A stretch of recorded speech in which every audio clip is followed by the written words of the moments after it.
So we wanted to introduce that in a careful way inside of It's a Small World in Hong Kong, you know, without the nostalgia that they might or might not have for Small World.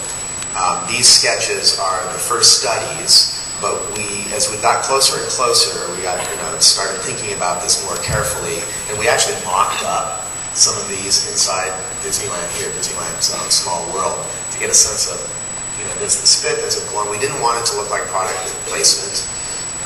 We wanted to make it feel like, well, in the spirit of like this, the Cleopatra that's in Small World now, is that you don't go, well, what's Cleopatra doing in there? You know, Punch and The interesting thing, the year that Cleopatra was done was the year that Liz Taylor was starring with Richard Burton, and the big billboards all over town were that exact pose. So Mark Davis, driving to work every day, had probably seen that and said, that's what I'm going to do with my little Egyptian girl. So we wanted to do this in a way that, you know, these felt like they belonged in each scene and didn't call attention to themselves. So the next sketch shows something that we did. You know, the upper sketch of Bambi is an on-model illustration. We are all about doing things on model, usually. I mean, we like things on model and faithful to the film. But when we did that with Bambi, did a little mock-up of it, we went, no, this isn't wrong. Bambi's not living in the right world. So the lower sketch shows how we made him a little more toy-like and playful, geometric, so that he could fit into that kind of geometric, playful style that Mary had established. And so we went through, and that's the finished product there. And so we went through every vignette. I think there's 40 or 45 characters introduced in the show. And we thought very carefully about each one, whether it's going to be a toy or a doll or a figure. And we just want to be extremely careful with that. And the next slide. Oh, we have a special appearance in Hong Kong Disneyland by Marie, because Marie is very popular throughout Asia. Okay. Right.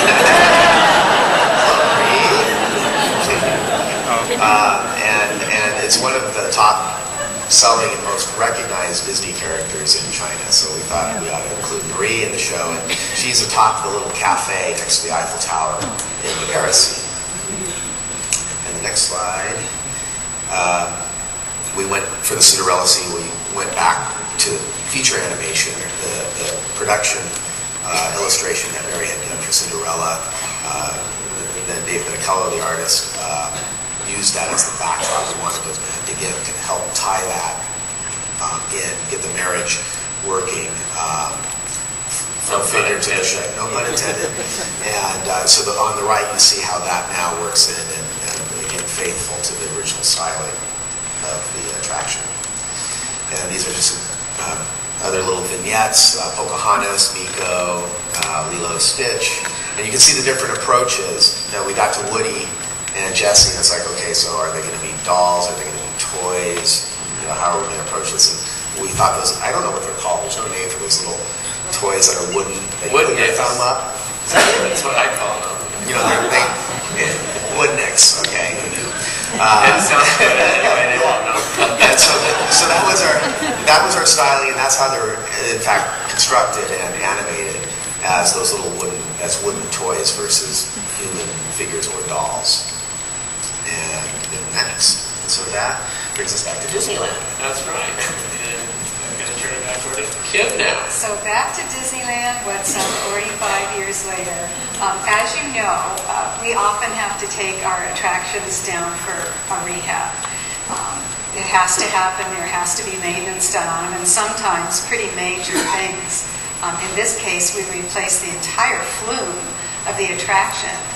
And so when we learned that from our facilities partners, we decided, you know, we had made a pact with facilities and, you know, with Disneyland management that when we were going to go down from now on with a really long rehab, like we did Jungle Cruise, like we did Haunted Mansion or Pirates of the Caribbean or Tiki Room, that if we were going to have a fence up for 6 to 9 months, we needed to come back with something new instead of just reopening it exactly the same way it was before, but, you know, cleaned up and new lights and such, but we needed to add something a little special so that when our guests came and they did see the construction fence up, instead of being disappointed, they might think, well, when it opens, there'll be something new for us to come back and see. So, of course, for Small World, we talked about doing lots of different things, and adding the characters kept coming up as a real strong possibility. But as Tom had pointed out so beautifully in his different pictures of the different parks, every single Small World is so different from the original. You know, each one has a different style. It depended on the art director, definitely depended on the country that it was going to be in. Some more sophisticated. Even Walt Disney World is much different than Disneyland, which only happened a few years later. So we went back to our research and looked very carefully at all of Mary's renderings, at even some of the sketches she had done, like of Alice in Wonderland for the film. And I mean, research is 90% of our job as Imagineers. We don't ever want to change the original intent or look of an attraction ever. We may want to add something or enhance it, but we never want to change it.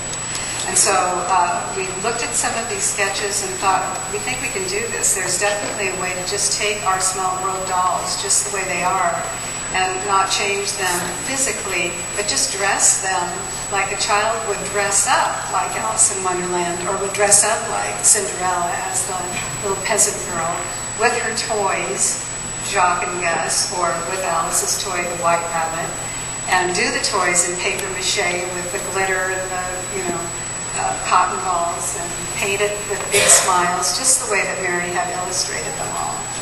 So we chose which characters fit best in our attraction. Not all of them did, because we didn't have all the different lands.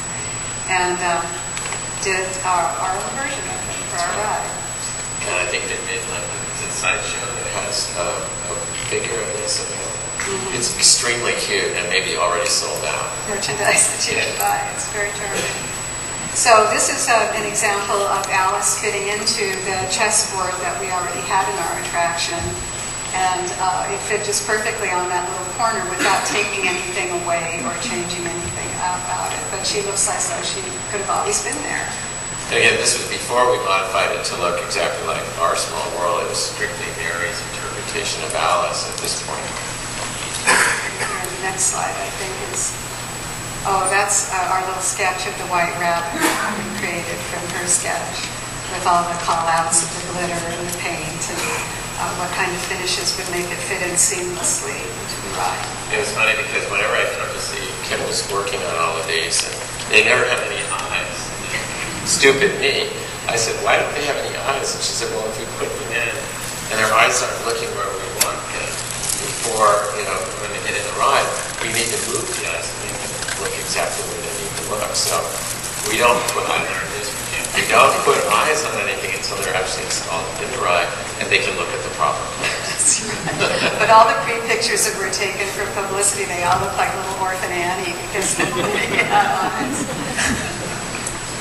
So this like that.